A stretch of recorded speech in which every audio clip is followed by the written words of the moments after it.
নমস্কার বন্ধুরা, তর্ক বহুদূর চ্যানেলে আপনাদের স্বাগত। আজ আমরা পড়ব রাজা অশোকের নিগালি হাওয়া বা নিগালি সাগর স্তম্ভ অভিলেখ, পিলার ইনস্ক্রিপশন।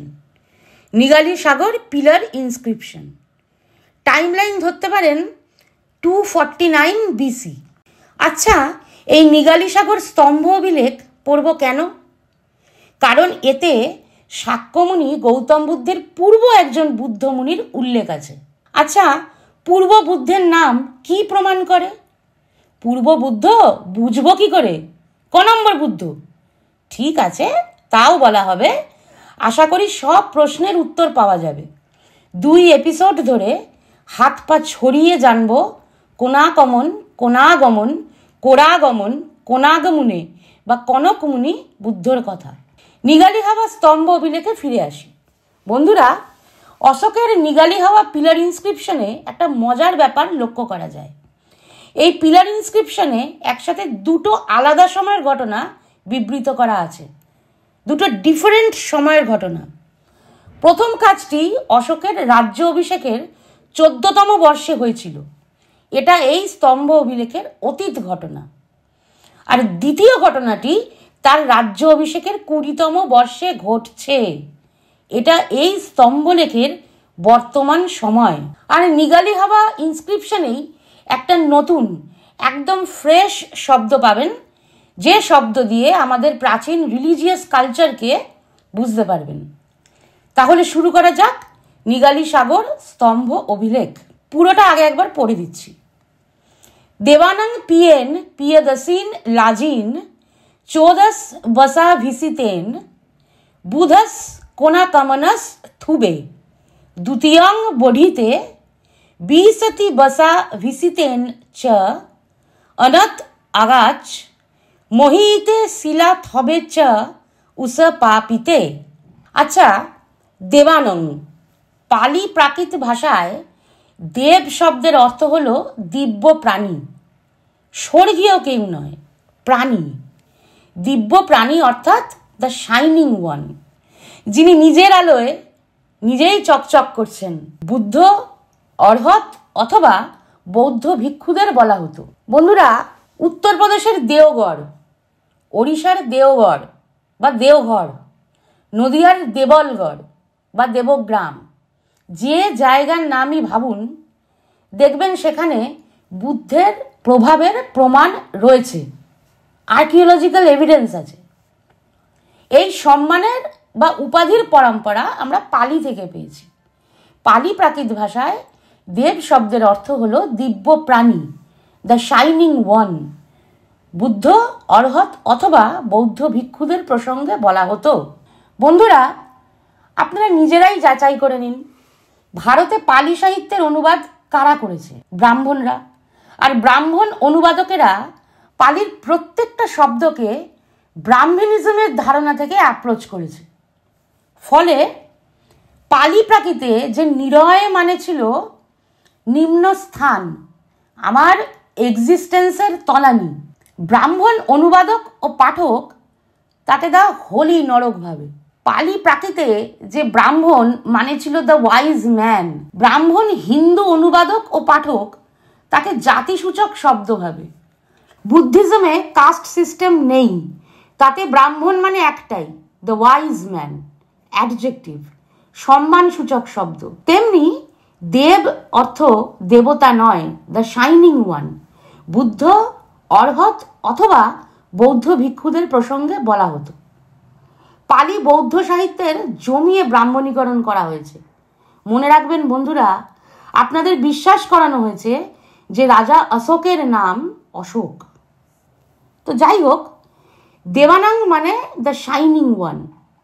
বুদ্ধ, অর্হত অথবা ভিক্ষুদের পিয়েন, প্রিয়, প্রিয়। দেবানং পিয়েন, বুদ্ধ, অর্হত অথবা ভিক্ষুদের প্রিয়। সে কে? প্রিয়দসীন। এর অর্থ করতে পারেন যে সবাইকে প্রিয় দেখত বা যিনি দেখতে লাগেন প্রিয়।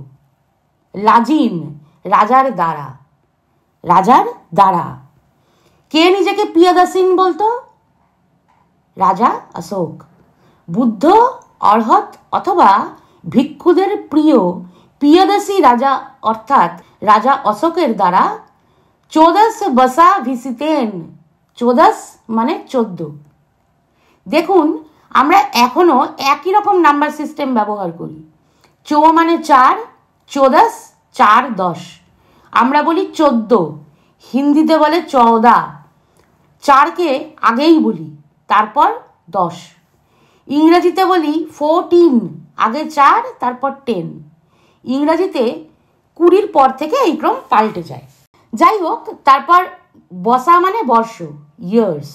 ভিসিতেন, একটা জুড়ে নিন আগে, অভিসিতেন অভিষেক, রাজ্য অভিষেকের কথা হচ্ছে। পিয়দসী রাজা অর্থাৎ রাজা অশোকের দ্বারা রাজ্য অভিষেকের 14 নম্বর বর্ষে কি করেছেন রাজা অশোক? বুধস কোনাকমনস থুবে। বুদ্ধ কোনাকমনের থুবে অর্থাৎ স্তূপ। অশোকের শিলালিপিতে প্রথমবার এই শব্দ আসে। থুপ অর্থাৎ স্তূপ। কোনাকমন বুদ্ধর স্তূপ করেছেন রাজা। পিয়দসী রাজা অর্থাৎ রাজা অশোক তার রাজ্য অভিষেকের 14 নম্বর বর্ষে রাজা কোনাকমন বুদ্ধর স্তূপ করেছেন। আচ্ছা, তারপর বলছেন, এবার রাজা লেখাচ্ছেন দ্বিতীয়ং বঢ়িতে। দ্বিতীয়ং দ্বিতীয়বার, বঢ়িতে বাড়ানো হলো, মানে কোনাকমন বুদ্ধের স্তূপ আগেই ছিল, অশোক তাকে দ্বিতীয়বার বাড়ালেন, রিবিল্ড করলেন, সেকেন্ড টাইম। বন্ধুরা, এর থেকে বোঝা যায় স্তূপের পরম্পরা অনেক অনেক পুরনো। বন্ধুরা, আপনারা যদি মন দিয়ে লক্ষ্য করেন, ভারতের রাজারা বৌদ্ধিক স্থানগুলোকে ক্রমাগত আপডেট করতেন, প্রপার রেস্টোরেশন করা হতো। তাই আর্কিওলজিস্টরা একই জায়গায় নানান সময়ের স্ট্রাকচার পান। মৌর্য যুগের, কুষাণ যুগের, গুপ্ত যুগের, একই জায়গায়।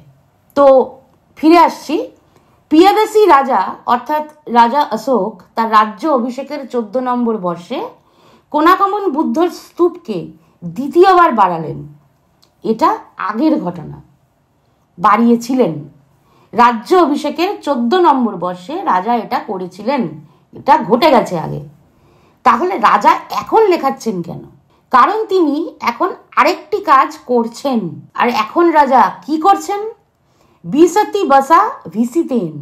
ভিসিতেন অর্থাৎ অভিষেকের 20 বসা কালে, অভিষেকের 20তম বছরে, অনথ এখানে, আগাছ এসে, এখানে এসে মানে নিগালি সাগরে এসে, মহিইতে শিলা থবে। মহিইতে শব্দটার অর্থ হলো শ্রেষ্ঠতা স্বীকার করা, মহান সম্বোধন করা, মহানতা স্থাপন করা। শিলা থবে, পাথরের স্তম্ভ। থুপ থেকে যেমন স্তূপ শব্দটি এসেছে, থব বা থবে থেকে স্তম্ভ শব্দটি এসেছে। আমরা বলি থাম। উসপাপিতে, উসপাপিতে মানে উপরের দিকে স্থাপন করা, ভার্টিক্যালি। এখানে রাজা থবে স্তম্ভ নির্মাণের কথা বলছেন, পিলার নির্মাণের কথা বলছেন, ভার্টিক্যাল পিলারের কথা বলা হচ্ছে। তাহলে দাঁড়ালো কি?